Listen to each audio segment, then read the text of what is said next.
আমি তখন ট্রেনের কেবিনে বসে স্বামীর জন্য অপেক্ষা করছিলাম। আমার বিয়ে এমন একটি লোকের সাথে হয়েছে যাকে আমি কখনো দেখিনি। বাবা মা অনেক বড়লোক ঘর পেয়ে ছেলে না দেখেই আমাকে বিয়ে দিয়ে দিল। স্বামীর জন্য অপেক্ষা করতে করতে হঠাৎ করে আমার চোখ মুজে গেল। অর্থাৎ আমি ঘুমিয়ে পড়েছিলাম। হঠাৎ দেখলাম একটা লোক শেরওয়ানি পরে আমার কেবিনে ঢুকল। আমি ভাবলাম যেহেতু শেরওয়ানি পরে এসেছে তাহলে তো সেই আমার স্বামী। তাই আমি তাকে কোনো বাধা দেই নাই। লোকটি এসেই আমাকে কিছু না বলে আমার অলংকার খুলে একটি পুটলির মধ্যে রাখল। তারপর আমার সাথে কোনো কথা না বলে খুব নোংরামি করার চেষ্টা করছে। আমি আমার স্বামী ভেবে তার সাথে মন খুলে যা করলাম তা শুনলে বন্ধুরা তোমাদের মাথা গরম হয়ে যাবে। বন্ধুরা, গল্পটি অনেক ইন্টারেস্টিং। আশা করি মনোযোগ সহকারে তোমরা পুরো গল্পটি শুনবে। তবে গল্পটি শোনার পূর্বে বন্ধুরা, তোমাদের নিকট আমাদের ছোট্ট একটা অনুরোধ। তোমরা দয়া করে আমার চ্যানেলটি সাবস্ক্রাইব করে আমাকে সাপোর্ট করবা। আমার নাম সুস্মিতা সেন। আজকে আমার বিয়ের দিন। তাই আমাদের বাড়িতে বিয়ের সমস্ত জোগাড় যন্ত্র ধুমধামে হচ্ছিল। আমার বাবা আমাকে এইচএসসি পড়ানোর পরেই আমার বিয়ে পাকা করে দেন। আমাদের গ্রামে এরকমই হতো। এখানে মেয়েদের খুবই কম পড়াশোনা করানো হতো। এই গ্রামের মেয়েরা কোনোরকম ভাবে 18 বছর হলেই তাদেরকে বিয়ে দিয়ে এখান থেকে বিদায় করে দেওয়া হতো। আমার বাবা তবু আমাকে ইন্টারমিডিয়েট পর্যন্ত পড়িয়েছিল।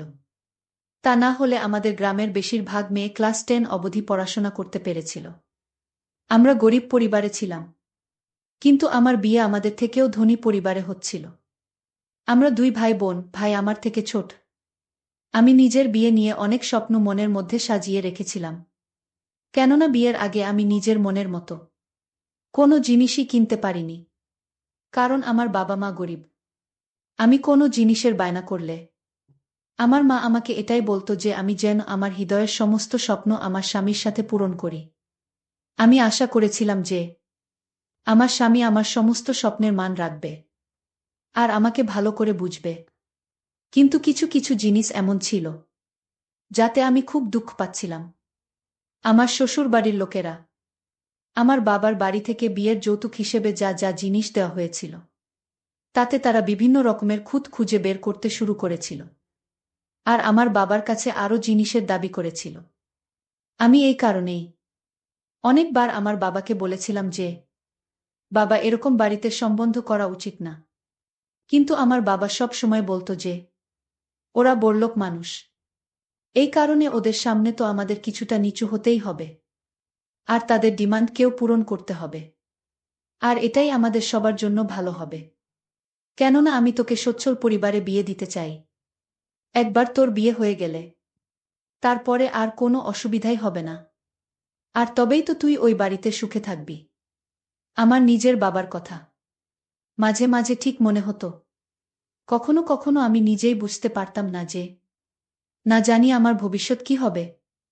যখন থেকে আমার বিয়ে ঠিক হয়েছে তখন থেকে এখনো অবধি আমি আমার হবু স্বামীকে দেখিনি। কেননা আমাদের এখানে নিয়ম ছিল যে বিয়ের আগে ছেলে মেয়ে একে অপরকে দেখবে না, শুধুমাত্র পরিবারের লোকেরাই দেখবে, আর তাদের পছন্দমতো বিয়ে ঠিক করে দেওয়া হবে। আমি তো ছোটবেলা থেকেই দেখতে খুব সুন্দরী। এই কারণেই আমার হবু স্বামীর বাড়ির লোকেরা যখন আমাকে প্রথমবার দেখল তখন তারা সঙ্গে সঙ্গেই আমাকে পছন্দ করে নেয়। তারা আমাদের গ্রাম থেকে অনেক দূরে দিল্লিতে থাকত। এই কারণেই খুব বেশি বরযাত্রী আমার বিয়েতে আসবেন না। কিন্তু যতই কম লোক আসুক না কেন বিয়েতে অনেক রকমের ঝামেলা থাকেই। এই কারণেই আমার বাবা আমার বিয়ের সমস্ত ব্যবস্থাপনা নিয়ে খুব টেনশনে ছিলেন আর চিন্তা করতে লাগলেন কিভাবে বিয়ের সমস্ত কিছু ঠিকঠাকভাবে করা যায়। যাই হোক, আমার বিয়ে নির্ঝঞ্ঝাটে হয়ে গেল। এরপরে বিয়ের সমস্ত নিয়মকানুন শেষ হলে আমি বাবার বাড়ি থেকে বিদায় নিয়ে সন্ধেবেলা রেলওয়ে স্টেশনে এসে গেলাম। আমার হৃদয় বারবার আমার স্বামীর মুখ দেখার জন্য অস্থির হয়ে উঠছিল। কিন্তু মুখ তো দূরের কথা, আমি আমার স্বামীকে এক নজরও দেখতে পেলাম না। কেননা আমার শ্বশুর বাড়ির লোকেরা একটা লম্বা ঘুমটা আমার মুখের উপরে টেনে দিয়ে রেখেছিল। তার উপরে আমার শ্বশুর বাড়ির মহিলারা ছিল, আমার শাশুড়ি, ননদ, আরও অনেক আত্মীয় স্বজন ছিল। তারা সবাই আমাকে একেবারে ঘিরে রেখেছিল, যার কারণে আমি আমার স্বামীকে না কিছু বলতে পারছিলাম, না তো তাকে এক ঝলক দেখতে পাচ্ছিলাম। তারপর আমি নিজের মনকে বোঝালাম যে আর তো মাত্র কিছু সময়ের ব্যাপার। কিছুক্ষণ পরে ট্রেন স্টেশনে এলে আমরা সবাই মিলে ট্রেনে উঠে বসব। তখন আমার স্বামী আমার পাশে এসেই যাবে। এই কারণে আমাকে আর মাত্র কয়েক ঘন্টা অপেক্ষা করতে হবে। এতটুকু অপেক্ষা তো আমি করতেই পারি। আমি জানি আমার স্বামী আমাকে দেখার জন্য অস্থির হয়ে আছে, যেরকম আমি অস্থির হয়ে আছি। আমি মনে মনে খুশি ছিলাম যে আমার স্বামী যখন আমাকে প্রথমবার দেখবে তখন আমার সৌন্দর্য দেখে হতভম্ব হয়ে যাবে, আর না জানি সে আমার কত প্রশংসা করবে। আমি এই সমস্ত কথাই ভেবে ভেবে বারবার পুলকিত হচ্ছিলাম, আর মনে মনে খুব খুশি হচ্ছিলাম। কিছু সময় পরেই আমাদের ট্রেন স্টেশনে এসে গেল, আর আমরা সবাই নিজেদের বুক করা ক্যাবিনে উঠে বসে গেলাম। এখনো আমার শাশুড়ি আর আমার নন্দ আমার সঙ্গে আটার মতো লেগে রইল। আমার শাশুড়ি আমার কাছে এসে বসল আর বলতে লাগল, বৌমা, নিজের ঘোমটা সরিয়ে আমাকেও তো একটু নিজের মুখটা দেখাও। আমিও তো আমার হৃদয় ভরে আমার ছেলে সমিতের নববধূকে দেখি। তার কথা শুনে আমি দীর্ঘশ্বাস ছেড়ে মাথা থেকে তাড়াতাড়ি করে নিজের ঘুমটা মুখ থেকে উঠিয়ে দিলাম। কিন্তু আমি আমার চোখ নিচু করেই রেখেছিলাম। আমার মুখ দেখে আমার শাশুড়ি কিছুক্ষণ হাঁ করে তাকিয়ে রইলা। তারপরে সে আর যে সমস্ত আত্মীয়রা ছিল তারা বলতে লাগল, সমিতের বউ তো একদমই চাঁদের মতো হয়েছে। আমাদের সমিতের ভাগ্য খুলে গেছে। তার উত্তরে তাড়াতাড়ি করে আমার শাশুড়ি বললেন, কপাল তো এই মেয়ের খুলে গেছে, যে আমার 7 রাজার ধন আমার ছেলে সমিতকে নিজের জীবনসঙ্গী হিসেবে পেয়েছে। না হলে তো কত ভালো ভাল মেয়ে আমার স্বামীর জন্য পাগল হয়েছিল। আমার শাশুড়ি আমাকে সুন্দর করে বোঝাতে লাগলেন যে দেখো, আমার সমিতের সবসময় খেয়াল রাখবে, আর ওর কোনো কথাতেই কখনো না করবেন না। ও যে রকম বলবে চুপচাপ সে রকম করে দেবে। ও এখন থেকে তোমার স্বামী, ওর সাথে মিলেমিশে থাকা তোমার কর্তব্য। এই কারণে ওর সঙ্গে ভালোভাবে থাকবে, বুঝেছ? আর সংসারের সমস্ত দায়িত্ব ভালোভাবে পালন করবে। বেশি ঢং ঢং দেখানোর কোনো দরকার নেই, কেননা আমাদের ওখানে মেয়েদের নতুন নতুন বাহানা কেউই দেখতে চায় না। এই কারণে তুমিও এই আশা করবে না যে তুমি সমিতের সঙ্গে যে কোনো নকরা করতে পারবে। যদি তুমি ওকে খুশি রাখো তাহলে ও তোমার খুব খেয়াল রাখবে। ব্যাস, আমি চুপচাপ নিজের মাথা নাড়িয়ে হ্যাঁ বলে দিলাম। কিছু সময় পরে আমার শ্বশুর আমাদের কেবিনে এসে পড়লেন, আর আমার শাশুড়িকে বলতে লাগলেন, যাক বাবা, খুব ভালো হয়েছে, যেসব কিছু খুব ভালোভাবে কেটে গেছে। আমার শাশুড়ি বলতে লাগলেন, হ্যাঁ ভালো তো হয়েছে, ব্যবস্থাপনাও ওর বাপ ঠিকঠাকই করেছিল। কিন্তু সে আমাদের জন্য যে কামরা বুক করে দিয়েছে এটা সস্তা মনে হচ্ছে। আরও একটু ভালো কেবিন যদি বুক করে দিত তাহলে তার কি এমন অসুবিধা হতো? এই কথা শুনে আমার শ্বশুর বলতে লাগলেন, আরে এখন ছাড়ো এসব কথা, কি তুমি সামান্য একটা জিনিস নিয়ে পড়ে রয়েছ? তখন আমার শাশুড়ি বলতে লাগলেন যে আরে, যেটা বলার মতো কথা সেটা তো বলতেই হবে। আমরা এত বড় ফ্যামিলির মানুষ, আমাদের কোনো জিনিসের কোনো অভাব হওয়া উচিত না। এখনো তো কাপড় চোপড় আর অন্যান্য জিনিসও দেখা বাকি আছে। যদি আমার কোনো জিনিসের গড়বড় মনে হয় তাহলে আমি এর বাবাকে ডেকে সমস্ত উসুল করে নেব। আমার শাশুড়ির এই সমস্ত কথাতে আমার শ্বশুর হাতে মাথা নাড়িয়ে এই কেবিন থেকে বাইরে চলে গেল। এরপরে আমার শাশুড়ি নিজের মেয়ে মানে আমার নন্দকে বলতে লাগল, হ্যাঁ যাই হোক না কেন, এখন এই মেয়েটা আমাদের বাড়ির বউ, আমাদের সম্মান কি আর করা যাবে? যেমনই হোক না কেন আমাদের একে নিজের করে নিতে হবে। যৌতুক হিসাবে যতটা পাওয়া গেছে সেই নিয়েই আমাদের সন্তুষ্ট থাকতে হবে। নিজের শাশুড়ির মুখ থেকে এই সমস্ত কথা শুনতে আমার খুব খারাপ লাগছিল, কিন্তু আমি তাকে কিছু বলতে পারছিলাম না। সমস্ত বিষয় সহ্য করে আমি চুপচাপ বসে রইলাম। তারপরেও আমার শাশুড়ি বলতে লাগল, বৌমা, আমার পায়ে খুব ব্যথা করছে, নাও তাড়াতাড়ি করে আমাকে একটু মেসেজ করে দাও তো। এই বলে আমার শাশুড়ি তাড়াতাড়ি করে নিজের পা দুটো আমার এদিকে এগিয়ে দিলেন। আমিও চুপচাপ তাকে মেসেজ করতে লাগলাম। আর সে খুব আরামে নিজের মাথা এলিয়ে চোখ বন্ধ করে ঘুমোতে লাগলেন। আমি মনে মনে ভাবতে শুরু করেছি যে কোথায় আমি নিজের স্বামীর সাথে দেখা করার স্বপ্ন দেখছিলাম, কিন্তু এই লোকেরা তো আমার পিছনেই ছাড়ছে না। এখন অনেক রাত হয়ে গেছে, কিন্তু তারপরেও ওই লোকেরা আমার কাছ থেকে বাইরে যাওয়ার নাম অবধি নিচ্ছে না। কিন্তু তারপর আবার ভাবলাম, আমাকে সমস্ত কিছুর অভ্যাস করে নিতে হবে, কেননা আমাকে এদের সাথে সারা জীবন কাটাতে হবে। যাই হোক, কিছু সময় পরে আমার শাশুড়ি বলতে লাগলেন, চলো, অনেক সেবা করে ফেলেছ, এখন আমাকে ছেড়ে দিয়ে আমার ছেলের সেবা করো গিয়ে। এরপরে আমার শাশুড়ি আমাকে বলতে লাগলেন যে দেখো, নিজের এই সমস্ত গয়নার খেয়াল রেখো, একটা গয়নাও এদিক ওদিক হওয়া চাই না। এটুকু বলেই তিনি কেবিন থেকে বাইরে বেরিয়ে গেলেন। তিনি চলে যাওয়াতে আমি শান্তির নিঃশ্বাস নিলাম। এখন রাত অনেক হয়ে গেছে। আমি চুপচাপ নিজের ঘোমটা তুলে নিজের চুল খুলে দিলাম আর জানলার পাশে বসে পড়লাম।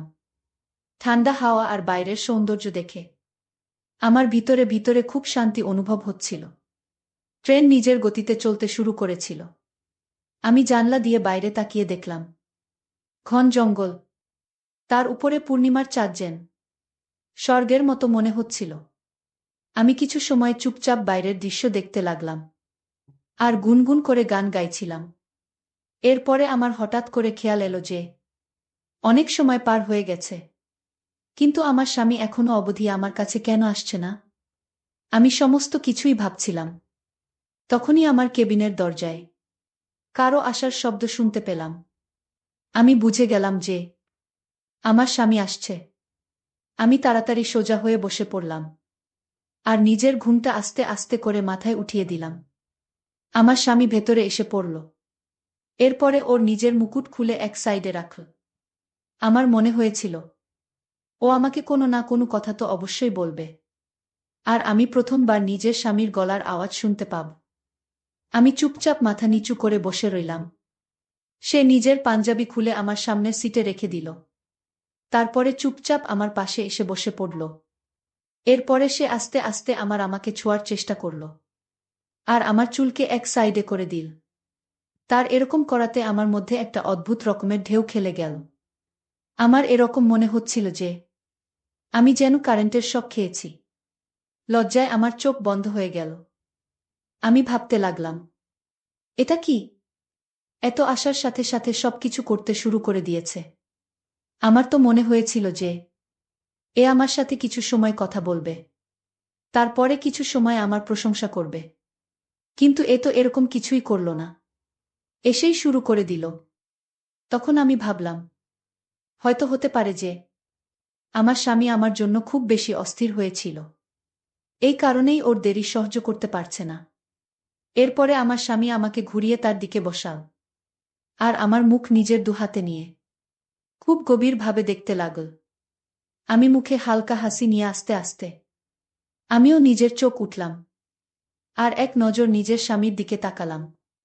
যখন আমি আমার স্বামীকে দেখলাম, তখন তাকে দেখে আমার মন খুব খুশি হয়ে গেল, কেননা আমার স্বামী দেখতে খুব হ্যান্ডসাম।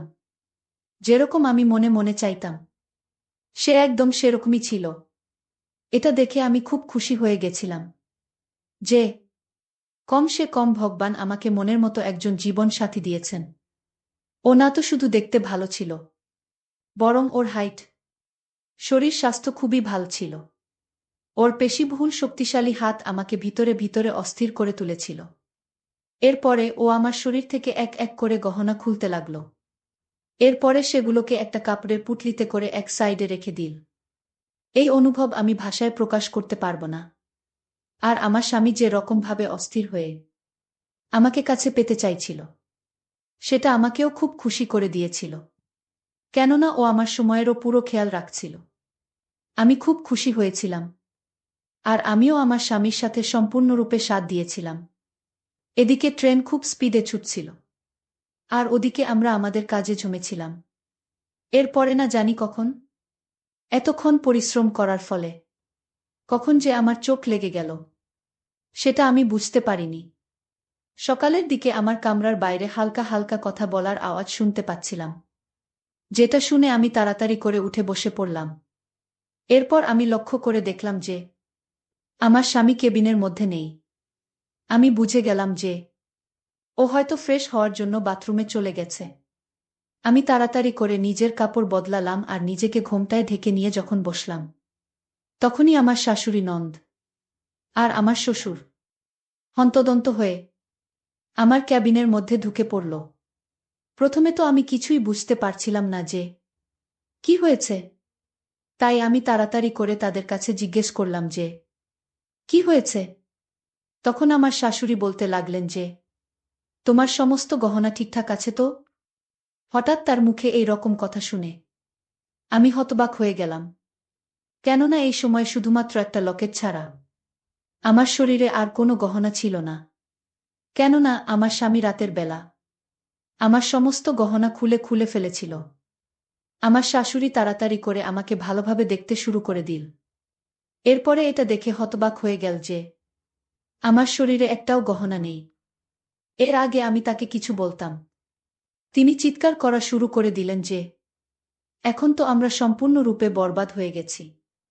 ওই চোর না শুধু আমাদেরকে লুটে নিয়েছে, বরং বউমারও সমস্ত গহনা নিয়ে গেছে। আমাদের তো কয়েক লাখ টাকা লোকসান হয়ে গেল। আমি তো না জানি বৌমার গহনা নিয়ে কত স্বপ্ন দেখেছিলাম। আমি ভেবেছিলাম এই গহনা পরে আমি আত্মীয় স্বজনের বাড়ি যাব আর সবাইকে গিয়ে দেখাব যে আমার কাছেও এরকম দামি দামি গহনা আছে। কিন্তু এখন আমি কি করব না জানি। আমাদের তো কত লাখ টাকা লোকসান হয়ে গেল, সমস্ত টাকা পয়সা লুট হয়ে গেছে। আমার শাশুড়ি খুব বাজেভাবে কান্না করতে লাগলেন। এরপরে আমাকে বললেন, তোমার বুদ্ধি শুদ্ধি কি সব লোপ পেয়ে গেছে? তুমি কি করছিলে? তুমি টেরও পাওনি যে তোমার সমস্ত গহনা কখন খুলে নিয়ে গেছে? আমি তাদেরকে বলতে চাইতাম যে আমার সাথে সেরকম কিছুই হয়নি, কিন্তু আমার শাশুড়ি আমার কোনো কথা শোনার জন্য রেডি ছিলেন না।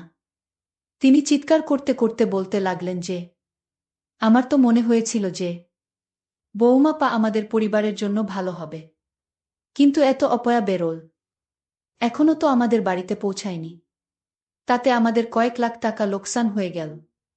যদি আমি আগে জানতাম যে এর পা পড়া আমাদের জন্য অশুভ, তাহলে আমি কখনোই আমার সমিতের জন্য একে নিয়ে আসতাম না। এরপরে তিনি চিৎকার করে বললেন যে তোমাকে তো আমি ছাড়ব না, তোমার এই বোকামির জন্য না জানি আমার কত লোকসান হয়ে গেল। এখন তুমি দেখবে আমি সমিতকে বলে কিভাবে তোমাকে অপমান করাই। তার এই কথা শুনে আমি ভিতরে ভিতরে কেঁপে উঠলাম। আমি মনে মনে ভাবতে লাগলাম যে আমার স্বামী হয়তো আমার শাশুড়ির কথা শুনে আমার সাথে খারাপ ব্যবহার করবে। এখনো তো আমার মন থেকে তার সাথে কাটানো মিষ্টি সময়টাকেও বের করতে পারেনি। এই সবই ভাবছিলাম, তখনই আমার শাশুড়ি বললেন যে এই ছেলেটা এত কেয়ারলেস যে কি বলবো। তখনই দুটো লোক আমার ক্যাবিনের মধ্যে ঢুকল, যার মধ্যে একজন লোকের গায়ে তো শুধু একটা গেঞ্জি ছিল, আর দ্বিতীয় লোকটার গায়ে কোনো কাপড়ই ছিল না, আর সে ঠিকভাবে হাঁটতেও পারছিল না। তাকে দেখে মনে হচ্ছিল যে সে মদের নেশায় পুরোদমে চুবুর হয়ে আছে, কেননা সে ঠিকঠাকভাবে দাঁড়াতেও পারছিল না। তখনই আমার শাশুড়ি একটা লোককে বলতে লাগল, একে তোমরা কোথায় পেলে? তখন ওই লোকটা বলতে লাগল যে আরে এ তো বাথরুমের মধ্যে এরকম অবস্থায় পড়েছিল, ওই চোর একেও ছাড়েনি, এর কাপড় খুলে নিয়েছে, আর এর দামি শেরওয়ানিও খুলে নিয়েছে, যেটা আমরা এর জন্য কিনেছিলাম। সেই চোর সেই শেরওয়ানিটাও নিয়ে পালিয়ে গেছে। আমি এইসব শুনছি। আমি তখনই আমার শাশুড়ি ওই লোকটাকে বলতে লাগল যে দেখ সমিত, তোর নতুন বউ কতটা বোকামতো কাজ করেছে। এর নিজের সমস্ত গহনা ওই চোরের হাতে তুলে দিয়েছে। যখন চোর ওর গহনা চুরি করে নিয়ে যাচ্ছিল, তখন তো এর চিৎকার চেঁচামেচি করা উচিত ছিল, কিন্তু এ তো না জানি কি ঘুম ঘুমিয়েছিল যে ও কিছুই টের পায়নি। আমার শাশুড়ির মুখ থেকে এই কথা শুনে আমি তো হতভম্ব হয়ে আস্তে আস্তে নিজের চোখে উঠিয়ে সেই লোকটাকে দেখলাম। যাকে আমার শাশুড়ি সমিত বলে ডাকছিল। লোকটার চেহারা দেখেই আমার তো মাথা ঘুরে গেল। কেননা যাকে তিনি সমিত আর আমার স্বামী বলছেন, সে তো সেই লোক না যে আমার সাথে কালকে রাতে বাসর রাত কাটিয়েছে, আর যাকে আমি নিজের স্বামী ভেবে আমার সমস্ত কিছু লুটিয়ে দিয়েছি। এ তো একটা মোটা সোটা দেখতে লোক ছিল, যে কিনা নিশাতে মাতাল হয়ে আছে। একে দেখেই আমার সমস্ত স্বপ্ন ভেঙে চুরমার হয়ে গেল। সাথে সাথে আমি এটা ভেবেও চিন্তায় পড়ে গেলাম যে যদি এদের মধ্যে কেউ এই কথাটা জানতে পেরে যায় যে ওই চোর আমার সাথে সেই সব কিছুই করেছে যেটা এদের ছেলের করার কথা ছিল, তাহলে না জানি এই লোকেরা আমার কি অবস্থা করত। তখনই ওই লোকটা বলতে লাগল, সানি তো সারা রাত বাথরুমে পড়ে আছিল, এ তো নতুন বউয়ের কাছে আসেনি। এ কথা শুনেই আমার শ্বশুর সঙ্গে সঙ্গে সানির গালে থাপ্পড় মেরে বললেন, এই ছেলেটা কখন শোধরাবে না? আরে কমপক্ষে কিছুটা তো লজ্জা কর। কালকে রাত তোর বউমার সাথে বাসর রাত ছিল, কালকে তো কমসে কম বৌমার খেয়াল রাখা উচিত ছিল। কিন্তু তুই তো নেশায় এত আসক্ত হয়ে পড়েছিস যে নেশা ছাড়া তুই কিছুই দেখতে পাস না। তুই একবারও বৌমার ব্যাপারে ভাবিসনি যে সারারাত তোকে ছাড়া তার একলা কিভাবে কাটবে? বৌমা কতটা অধীর আগ্রহে তোর জন্য অপেক্ষা করছিল, কিন্তু তোর তো কারো কোনো চিন্তাই নেই। এই সমস্ত কিছু তোর মায়ের তোকে বেশি আশকারা দেবার ফল, যার কারণে তুই কারো কোনো কথাই শুনিস না। আমার শ্বশুর এটুকু বলার সাথে সাথে আমার শাশুড়ি শ্বশুরের উপর চিৎকার করে বলতে লাগলেন যে খবরদার, তুমি যদি আমার ছেলেকে কিছু বলো তাহলে ভালো হবে না। ওর কি ভুল ছিল? ভুল তো এই মেয়েটা করেছে। ও যদি সমস্ত জিনিসের খেয়াল রাখত তাহলে আজকে আমাদের লাখ টাকার লোকসান হতো না। আমি মনে মনে ভাবতে লাগলাম যে আসলে এই এক রাতে আমার সাথে কি থেকে কি হয়ে গেল। চোর শুধুমাত্র আমার গয়নাই নিয়ে যায়নি, সঙ্গে আমার ইজ্জতও নিয়েছে। তার উপরে আমার কপালে এত খারাপ শ্বশুরবাড়ি আর এত জঘন্য স্বামী উঠেছে যে কি বলবো। তখন হঠাৎ আমার খেয়াল এল যে ওই চোর যখন আমার গহনা খোলা ছিল তখন সে একটা ছোট পুটলির মধ্যে সেগুলো রেখেছিল। হয়তো সে এই কারণেই এরকম করছিল, যাতে আমার সাথে সবকিছু করার পরে সে ওই পুটলিটা চট করে নিয়ে সেখান থেকে চুপচাপ চলে যেতে পারে। আমি এদিক ওদিক ভালোভাবে দেখে তারপরে নিচু হয়ে তাড়াতাড়ি করে ওই কাপড়টাকে টানলাম। সেটা সেই পুটলিটা ছিল যার মধ্যে সেই চোর আমার সমস্ত গহনা রেখেছিল। আমি যখনই ওই পুটলিটা খুললাম তখন এর মধ্যে থেকে আমার সমস্ত গয়না বেরিয়ে এল। যখন সেই গহনাকে বের করে আমি দেখলাম তখন আমার শাশুড়ি একটা লোভী শিয়ালের মতো তাড়াতাড়ি করে ওই সমস্ত গহনা আমার হাত থেকে ছিনিয়ে নিল, আর তার চোখ লোভে চকচক করে উঠল। এরপরে সে খুশি হয়ে বলতে লাগল, আরে বাহ, গয়না তো চোর নিতে পারেনি। আমার শাশুড়ি বলতে লাগলেন, আমি এতক্ষণ ধরে এই চিন্তাতে মরেই যাচ্ছিলাম যে আমার লাখ টাকার গয়না চুরে নিয়ে গেছে, কিন্তু কপাল ভালো যে এই লাখ টাকার গয়নার কিছুই হয়নি। আমি ভাবতে লাগলাম, আমার বাবার এত কষ্টে বানানো এই গহনার উপরে এই মহিলা কি রকম নির্লজ্জের মতো নিজের অধিকার ফলাচ্ছে। তারপরে তিনি আমার দিকে তাকিয়ে রাগী স্বরে বলতে লাগলেন যে যখন তুমি জানতে এই গয়না তুমি আগের নিচে লুকিয়ে রেখেছ, তাহলে আমাকে এতক্ষণ ধরে বলনি কেন? আমি কখন থেকে এর জন্য এত টেনশন করছিলাম। যদি আমার হার্ট অ্যাটাক হয়ে যেত তারপরে কি তুমি এই গয়নার কথা বলতে? আমি আস্তে আস্তে বললাম, মা, আমি তো কখন থেকেই আপনাকে বলার চেষ্টা করছিলাম, কিন্তু আপনি তো আমাকে বলার মতো সুযোগই দেননি। আমার এই কথা শুনে আমার শাশুড়ি বলতে লাগলেন, তুমি এখনই আমার মুখে মুখে কথা বলছ।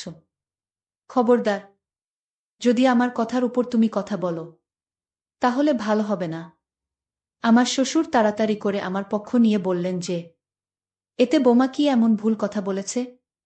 তুমি এতক্ষণ ধরে কথা বলতে দিচ্ছিলে কাউকে? তুমি তো একাই বকবক করে যাচ্ছিলে। যাই হোক, তুমি দেখো যে কত বুদ্ধিমান বৌমা পেয়েছি আমরা। এ আগেই নিজের সমস্ত গহনা খুলে এক সাইডে যত্ন করে রেখে দিয়েছিল। যদি এরকম না করত তাহলে হয়তো ওই চোর এই সমস্ত গয়না নিয়েও পালিয়ে যেত। শ্বশুরের এই কথা শোনার পরে আমার শাশুড়ি চুপচাপ আমার দিকে দেখতে লাগলেন। এরপরে আমার শাশুড়ি আবার বলতে লাগলেন, এখন যা হওয়ার ছিল তা হয়ে গেছে। টাকা পয়সা কাপড় চোপড়ের লোকসান তো হয়ে গেছে। এখন কি করা যাবে? কিন্তু এই সমস্ত কিছু এই অপয়া মেয়ের কারণেই হয়েছে। আমি আমার শাশুড়িকে বললাম, মা এখন আর কি করা যাবে?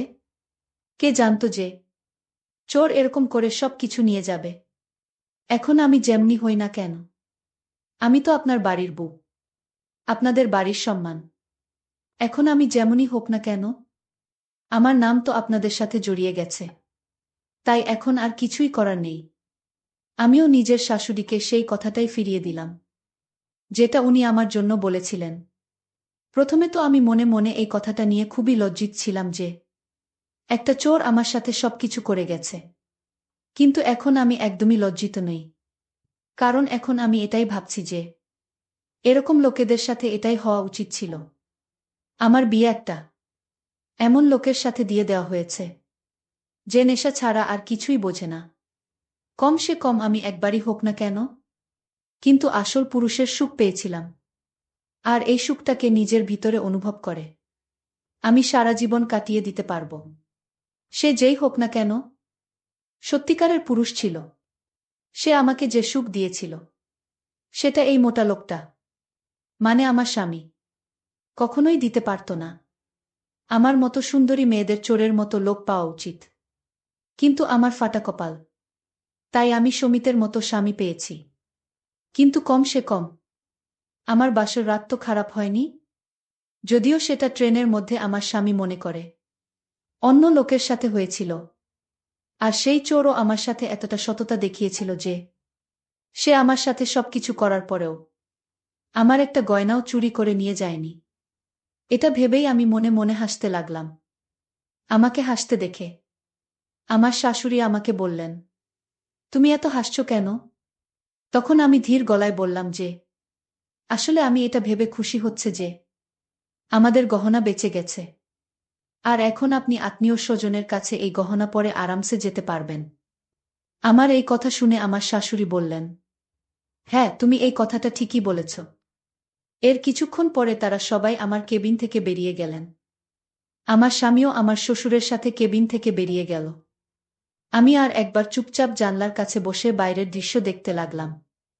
আর মনে মনে গুনগুন করে গান গাইতে লাগলাম। আর ভাবতে লাগলাম, এক মদখোর নেশাখোর স্বামীর চাইতে এক সৎ চোর আমার কাছে অনেক ভালো। কারণ চোর তার নিজের হাতে সবকিছু খুলেও সে আমাকে মজা দিয়ে চলে গেল। কিন্তু তার লাখ টাকার জিনিসের প্রতি কোনো লোভ নাই। কি অসাধারণ চোর এসেছিল আমার জীবনের প্রথম বাসর রাতে। বন্ধুরা, ঘটনাটি এখন আমি অনেক মিস করি। আর ভাবি কখন আসবে আমার জীবনে আর একটা সেই রকম চোর, যেই চোরের দেওয়া সুখ এখনো আমি ভুলতে পারি নাই। বন্ধুরা, আজকে এই পর্যন্তই। আবারও আসবো তোমাদের মধ্যে নতুন কোনো ভিডিও নিয়ে। ভিডিওটি যদি তোমাদের ভালো লাগে তাহলে একটি লাইক দাও। প্রতিদিন আমি তোমাদেরকে একটা করে নতুন গল্প উপহার দিব। তাই তোমাদেরকে অনুরোধ করে বলছি, তোমরা যদি এই রকম ধরনের ইন্টারেস্টিং গল্প পেতে চাও তাহলে দয়া করে আমার চ্যানেলটি সাবস্ক্রাইব করো। পরিশেষে তোমাদের সকলের সুস্বাস্থ্য কামনা করি। ভিডিওটি দেখার জন্য তোমাদের সকলকে অসংখ্য ধন্যবাদ।